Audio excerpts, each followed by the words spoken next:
So coming to the sixth question of your JEE advance paper 1 2023। देखिए question है एक, आपको सेट डिफाइन है। Set is a collection of all the points of the form x, y, जहाँ पे यार समझ देख लीजिए ये जो x, y पॉइंट है this belongs to the cross product of two integers z cross z। Capital Z stands for set of integers, capital I stands for set of integers. Okay, so what does that mean? That simply mean your both x and y are integers, so it's a collection of integral points x comma y. So capital X is a collection of integral points x comma y, meaning thereby both abscissa and ordinate of the points are integers. Okay, such that x square by 8 plus y square by 20 is less than 1 and y square is less than 5x। ठीक है, अब देखिए start करते हैं। जो पहला आपका जो स्टेटमेंट है इनइक्वालिटी का, it is x square by 8 plus y square by 20 is less than 1, and as I always tell to my students that is कि if you have to analyze the inequality you must analyze geometrically in particular। यदि आपको inequality को geometrically analyze करना है तो पहले आपको equality को समझना होगा। तो हमने कहा भाई चलो ठीक है, is equal to 1 लिख लिया ना। which equation like which curve does this equation represent? So that's an ellipse, of course that's an ellipse, and which ellipse is it? So it's a vertical ellipse क्योंकि b square 20 है, a square 8 है। ठीक है, similarly y square less than 5x, and again I will say repeat the same statement, if you have to analyse the inequality geometrically you must analyse its corresponding equality. So that's your parabola, horizontal parabola. तो figure कुछ इस तरह से आपको दिख रहा है। ये आपका हो गया वर्टिकल एलिप्स और ये हो गया आपका यहाँ पे हॉरिजॉन्टल पैराबोला।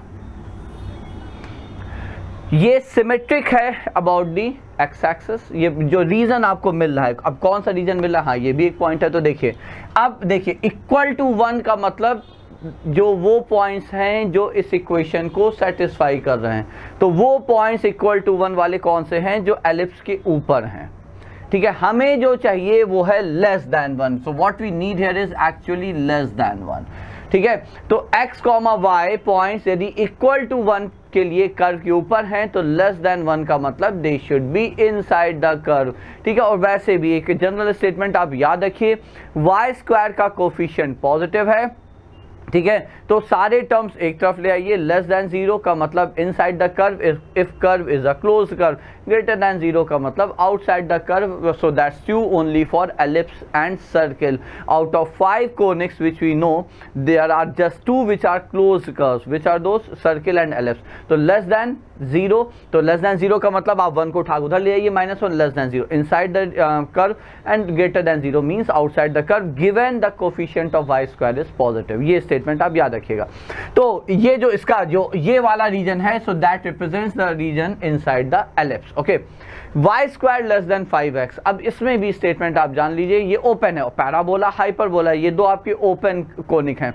ठीक है, इसमें क्या होता है, y square less than 5x में फिर से y स्क्वायर का कोफिशिएंट यदि पॉजिटिव है तो लेस देन का मतलब like between the curve and beyond the curve. ठीक है, तो पैराबोला के केस में y square less than 5x का मतलब region between the curve, and y square greater than 5x का मतलब रीजन बियॉन्ड द कर्व। और यदि वर्टिकल पैराबोला होता तो आप कोफिशिएंट पॉजिटिव बनाते y का, तो आप कोफिशिएंट पॉजिटिव बनाते y का। तो y greater than anything means beyond the curve और between the curve, within the curve, outside the curve. ठीक है, अब यहाँ पे ये वाला जो रीजन है ऑफ कोर्स ये विद इन द कर्व माना जाता है। क्यों? क्योंकि इस यहाँ के रीजन में आपको कोई टैंजेंट नहीं मिल सकता। टैंजेंट कोनिक में हमेशा आउटसाइड द आउटर रीजन में ही है। तो ये वाला रीजन है जहाँ पे आप टैंजेंट, जहाँ से टैंजेंट आप ड्रॉ कर सकते हैं। तो आउटर रीजन, इनर रीजन। ठीक है, तो y square less than 5x means between the curve, within the curve और इनर रीजन है। ठीक है, तो अब दोनों का जो कॉमन रीजन है वो आपका फिर ये रीजन बनता है बच्चों। So that's the common region है, ये आपका कॉमन रीजन है। और चूंकि दोनों लेस देन है so none of the point should lie on the curve, curve के ऊपर एक भी पॉइंट नहीं आना चाहिए। ये पॉइंट हो गया। ठीक है, अब क्वेश्चन यहाँ पे ये है, अच्छा पहली चीज अभी और है, पॉइंट्स तो हमें अभी निकालने पड़ेंगे, उसके लिए हमें पॉइंट ऑफ इंटरसेक्शन चाहिए। तो it's very simple, y square उठाइए 5x रख दीजिए, तो ये हो जाएगा 5x रख देंगे तो 5/x/4 हो जाएगा। तो x square by 8 plus x/4 is equal to 1।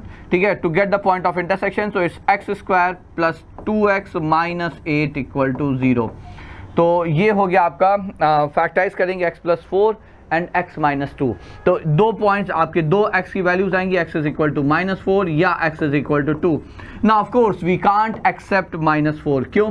क्योंकि आप x की जगह -4 यहाँ रखेंगे तो y, अच्छा वैसे भी आपको दिख रहा है कि जो पॉइंट ऑफ इंटरसेक्शन है from the region from the curve drawn, you can see the point of intersection is on the right side of y axis for which abscissa has to be positive, तो abscissa negative नहीं हो सकता। या जैसा हम कह रहे थे कि आपको x की वैल्यू आप यहाँ रख दीजिए, y² नेगेटिव आ जाएगा, नॉट पॉसिबल। तो आपको x की वैल्यू 2 आ गई, तो ये पॉइंट ऑफ इंटरसेक्शन में ये हो गया 2, कॉमा, ठीक है। अब आपने यहाँ पे रख दिया तो 10 हो गया, तो √10, तो ऑफ कोर्स ये पॉइंट हो गया आपका 2, -√10, ठीक है। अब ये आपका जो जहाँ पे आपका ये माइनर एक्सिस है एलिप्स का, उसका and point on the x axis is like 2√2, सो ये हो गया आपका 2√2, 0। Now why are we doing this? Because we need all those integral points x, y which lie inside the curve. तो integral point होने के लिए सबसे पहले आप ये डिसाइड करेंगे कि एब्सिसा इंटीजर हो, तो एब्सिसा x 0 हो नहीं सकता क्योंकि 0 के लिए एक ही पॉइंट है 0,0 और that is on the curve. Curve के ऊपर का पॉइंट हमें चाहिए नहीं, दोनों में कहीं इक्वालिटी नहीं है, ठीक है। तो x 1 हो सकता है, x2 हो सकता है, तो x2 होने के लिए ये वाली लाइन और x1 होने के लिए ये वाली लाइन, ठीक है। अब देखिए x1 है ना, तो एक पॉइंट हो गया 1,0, समझिएगा 1,0, फिर आप ऊपर बढ़ेंगे तो ये आ गया 1,1, फिर आप ऊपर आए तो ये आ गया 1,2। चलिए अब आप चेक कैसे करेंगे, तो देखो आप ये पक्का है कि ये जो आपका रीजन है जो बाउंड हो रहा है वो पैराबोला से बाउंड हो रहा है on the left side of this vertical line passing through the points of intersection. तो पैराबोला पे आप रख के देखिए, मतलब ये है जब आपने x को 1 रखा तो y की वैल्यू कितनी आ रही, √5 आ रही है, √5 2 से बड़ा है, मतलब ये जो पॉइंट है जहां पे x इज इक्वल टू 1 वाली वर्टिकल लाइन पैराबोला को इंटरसेक्ट करेगा वो है 1,√5, ठीक है। और ऑब्वियसली ये हो गया आपका 1, -√5। तो x1 के साथ कितने इंटीग्रल y पॉसिबल हैं, तो 1, 0, 1, 1, 1, -1, ठीक है। सो अब जरा आगे बढ़ लेते हैं, तो ये आ जाएगा, जस्ट अ मिनट बच्चों। तो खैर आप पॉइंट्स वैसे भी काउंट कर सकते हैं, तो ये आपके 3 पॉइंट्स यहाँ पे आ जाएंगे, तो वो पॉइंट्स हैं आपके 1, 0, 1, 1 एंड 1, -1, ठीक है। तो ये आ गया आपके पॉइंट्स, तो 3 points, 3 integral points x, y which are those 1, -1, 1,0, 1,1, अच्छा 3 नहीं होंगे, 5 हो जाएंगे, क्यों बच्चों, है ना। अब आप भी सोचोगे बार बार कि हम 3 क्यों बोलना है, ठीक है, 5 हो जाएंगे क्योंकि 1, √5 is greater than 2, so 1, -2 and 1,2। So 5 integral points which lie within the region defined by the inequality and which are integral points, okay। Similarly आपके ये 5 points हैं, ठीक है, with x is equal to 2, जब x 2 है तो कितने points आएंगे, तो देखिए √10 जो है वो 3 से बड़ा है, तो अब आप स्टार्ट करेंगे तो आप कहोगे ओके दिस इज लाइक 2, -3 से स्टार्ट करिए, 2, -2, 2, -1, 2, 0, 2, 1, 2, 2, 2, 3, ये आ गया आपके 2 वाले integral point. So how many in totality, how many 5 here, I think 7 here, no 3, 4, 5, 6, 7, या तो therefore in total we got 12 such points, 12 ऐसे पॉइंट मिले, ठीक है, जो इंटीग्रल पॉइंट्स हैं जो कि आपके सेट x में है, कैपिटल X के अंदर आने वाले 12 ऐसे पॉइंट है। अब क्वेश्चन को आगे पढ़ते हैं। 3 distinct points P, Q, R are randomly chosen from X, उन 12 में से आपने 3 सेलेक्ट करने हैं। Then the probability that P, Q, R form a triangle whose area is a positive integer, तो ऐसे क्या प्रोबेबिलिटी है कि इन P, Q, R को मिला के जो ट्रायंगल बनेगा वो आपको पॉजिटिव इंटीजर, उसकी जो एरिया है वो इंटीग्रल वैल्यू होगी, पॉजिटिव इंटीजर होगा, ठीक है। Now let's do it. तो सबसे पहले प्रोबेबिलिटी है तो हमें पता है favourable count upon total number of count, so probability आपका हो जाएगा फेवरेबल काउंट्स, मतलब फेवरेबल ऐसे ट्रायंगल, और कौन से वो ट्रायंगल है फेवरेबल, ठीक है, काउंट्स ऐसे ट्रायंगल जिनका एरिया आपका इंटीजर है, पॉजिटिव का मतलब नहीं है, एरिया है तो पॉजिटिव ही हम मानेंगे, upon total number of counts. अच्छा, टोटल नंबर ऑफ काउंट्स में तो कोई कंफ्यूजन होगा नहीं बच्चों, isn't that? Total number of counts से क्या हुआ, 12 में से 3 पॉइंट आपको सेलेक्ट कर दें, ठीक है, तो 12C3 ये तो हो गया टोटल नंबर ऑफ काउंट्स। तो let's quickly evaluate it. 12C3 कितना हो जाएगा, 12 इंटू 11 इंटू 10 बाय 6, तो 6 2 220, एंड आई थिंक सबके डिनोमिनेटर में 220 होगा चारों में ही 220 है, ठीक है। तो टोटल काउंट से कोई हिंट नहीं मिली, अब आपको फेवरेबल काउंट यहाँ पे करना ही पड़ेगा, ठीक है। अब देखिए फेवरेबल काउंट पे आते हैं।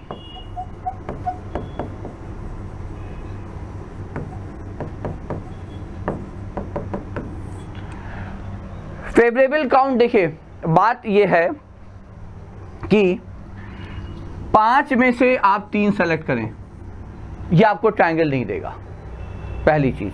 अच्छा एक मिनट, सिर्फ ट्रायंगल नहीं चाहिए हमें, ट्रायंगल चाहिए with integral area. Just let me think, just a minute बच्चों।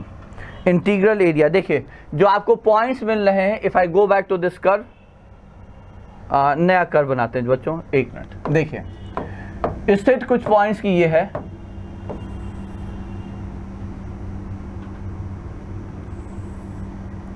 ठीक है। मान लीजिए ये है आपका 0 वाली लाइन, तो ये हो गया 2,0 1,0, ये 0.11, ये 0.12, 1 - 1 1 - 2, ठीक है। इसी तरह से 20 21 22 23 2 - 1 2 - 2 2 - 3। अब आप देखिए, यदि ट्रायंगल बनाते हैं तो आई बिलीव कोई भी ट्रायंगल है उसका एरिया जो है ना वो पॉजिटिव इंटीजर ही होगा, इंटीजर होगा। क्यों? क्योंकि देखिए बेस, आप 3 पॉइंट आपको सेलेक्ट करने, 2 इधर होंगे 1 इधर होगा, या उल्टा 2 इधर होंगे और 1 इधर होगा, ठीक है। यही पॉसिबिलिटीज हैं। अब देखिए, यदि मान लीजिए कोई भी 2 आपने लिया, तो किसी भी 2 पॉइंट के बीच का डिस्टेंस इंटीजर है, कोई भी 2 पॉइंट आप यहाँ सेलेक्ट करें इंटीजर है। और हाइट की बात आएगी, मान लीजिए आपने 1 पॉइंट ये लिया, 1 पॉइंट ये लिया, ठीक है, और तीसरा पॉइंट ये ले लिया, तो आपका ट्रायंगल बनाइए, ट्रायंगल बनाइए, ठीक है। तो हाइट हर केस में 1 है, h is 1 in all possible case, क्योंकि परपेंडिकुलर डिस्टेंस, बेस पे परपेंडिकुलर डिस्टेंस 1 यूनिट ही है, तो ये पक्का है कि हाइट आपका 1 है। अब बात यह है बेस, बेस यदि इंटीग्रल एरिया होने के लिए बेस जो है उसमें जो आपका जो बेस है वो इवन होना चाहिए, क्योंकि हाफ बेस इंटू हाइट है, हाफ बेस इंटू हाइट है, तो बेस जो है वो आपका इवन होना चाहिए। इवन मतलब या 2 हो लेंथ उसकी, या 4 हो, ठीक है। अब एक चीज यहां से चलिए काउंट ही कर लेते हैं जल्दी से। 2 लेंथ के लिए देखिए 1 2 3 4 5, 2 लेंथ के लिए आपके पास कितनी चॉइस है, 1 2, ठीक है, और ये 3 चॉइस हैं 2 डिस्टेंस के लिए, और 4 डिस्टेंस यूनिट डिस्टेंस होने के लिए 5 पॉइंट है, एक ये हो सकता है और एक ये हो सकता है, ठीक है। तो बेस लेंथ या बेस आपका 2 यूनिट्स है ऑन फर्स्ट लाइन, ठीक है। इसकी आपके पास how many choices I we count there, तो this is 1, this is 2 and this is 3, 3 possibilities, 3 possibilities, ठीक है। और बेस 4 यूनिट्स हो जाए, है ना, इसकी 2 पॉसिबिलिटीज हैं। एक मिनट रुकिएगा, 3 ही पॉसिबिलिटी है, एक मिनट, 1 2 1 0 एंड देन 1 1 1 - 1 1 0 2 1, हाँ ठीक है, 3 ही दिख रही हैं, ठीक है, 3 2। अब इसकी हर पॉसिबिलिटी के लिए, इसकी हर पॉसिबिलिटी के लिए आपके सामने यहाँ पे 7 चॉइस हैं। क्यों? क्योंकि आप यहाँ से कोई भी पॉइंट उठा लें, ट्रायंगल बनेगा ही बनेगा, और बेस चूंकि इवन है, एरिया आपका पॉजिटिव इंटीजर ही आएगा। 7 पॉसिबिलिटीज इंटू 7, 7 इसके लिए, 7 इसके लिए, टोटल हो गए 7 इंटू 3 प्लस 7 इंटू 2, ठीक है। तो 14 और 21 कितना हो गया बच्चों, दिस इज 35, ये 35 चॉइस हो गए। सिमिलरली जरा इधर काउंट कर लेते हैं, इधर में आपके 3 केस बनेंगे, 2 यूनिट का बेस, 4 यूनिट का बेस और 6 यूनिट का बेस। 6 यूनिट के बेस के 2 ही चॉइस हैं, तो 6 यूनिट्स के आपके 2 ही चॉइस आएंगे, 2 चॉइसेस। 4 यूनिट्स के एक बार देख लेते हैं, 4 यूनिट्स के चॉइस काउंट करने के लिए देख लिए, 1 2 3 4 यहां से स्टार्ट हुए यहां तक गए, पहला आखिरी आपका आएगा जब 1 2 3 4, ठीक है, आखिरी ये आएगा, मतलब इनिशियल पॉइंट से काउंट करें, आपने यहां से स्टार्ट किया 1 2 3 4, तो 4 चॉइस इसके हो गए। आप केस काउंट कर लेंगे, हो जाएगा बच्चों। फिर इसी प्रकार से 2 यूनिट्स के लिए, 2 यूनिट बेस लेंथ के लिए, ठीक है, फिर से 1 2 3 4 5, तो 2 यूनिट्स के लिए ये हो जाएंगे 5 चॉइसेस, ठीक है। तो अब सबके लिए यहाँ पे 5 पॉइंट्स हैं, यू हैव 5 केसेस हियर। तो टोटल चॉइस हो गई 5 4 9 to 11 55, ठीक है। So you have 55 choices for this such possibility. Total हो गए 55 plus 35 is 88, you have 88 choices. Just a minute, 88 I don't think that's, तो कहीं काउंटिंग में ही गड़बड़ हुआ है, एक बार फिर से देख लेते हैं जल्दी से।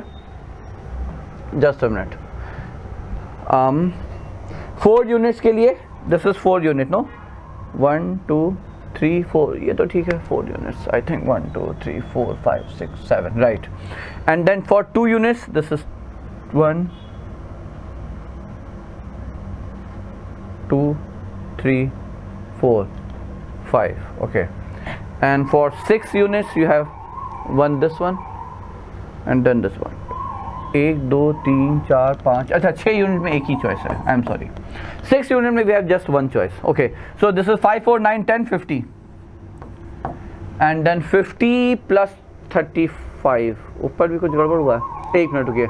4 यूनिट के 1 2 3 4, अच्छा यहाँ पे भी एक ही चॉइस थी, आई एम सॉरी। तो 7, ठीक है, तो 21, this is 28, so 78 by 220, so just like this, look at it। Just a minute, फिर से एक बार कैलकुलेशन में गलती, 1 मिनट बच्चों। 4 यूनिट का एक ही ये 4 हो गया, ये 6 यूनिट हो गया। am I missing anything? Half base into height area, height is 1 unit, okay, so half base 2 units, 4 units, 2 unit की 3 ही चॉइस है, 1 2 3, तो for every such choice we have 7 points here, isn't that?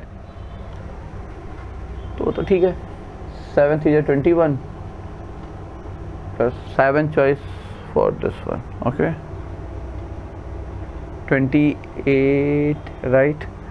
फिर 6 unit की एक choice है, 4 units की, एक minute फिर से देख लेते हैं, 1 2 3, okay my mistake, I am sorry, 1 2 3 4, 4 की चॉइसेस कम है, 1 2 3, I am sorry, really sorry. So that's just 3 choices we have, right. तो 1 के लिए भी चॉइस में गड़बड़ काउंट हुआ है, I am sorry. We have 3 choices here, okay. 5 4 9 8 9 45, so 45 28 is 73, so 45 and फिर से एक बार जल्दबाजी नहीं करते, just a minute. 40 20 60, how much is it? 73, so 83 is a choice, 73, so that should be the answer। फिर आप लोग अवेलेबल होगा हर जगह, आप चेक कर लीजिएगा, that should be the answer। so that was just a counting mistake, otherwise आप method समझ गए होंगे, मेथड सिंपल है। ये क्वेश्चन भी सिंपल क्वेश्चन में ही वैसे रेट होगा। अब आप कह रहे होगे कि कैलकुलेशन मिस्टेक, जल्दबाजी में वो गलती हो सकती है, ठीक है। तो चलिए, that's it. So that was our 6th question बच्चों।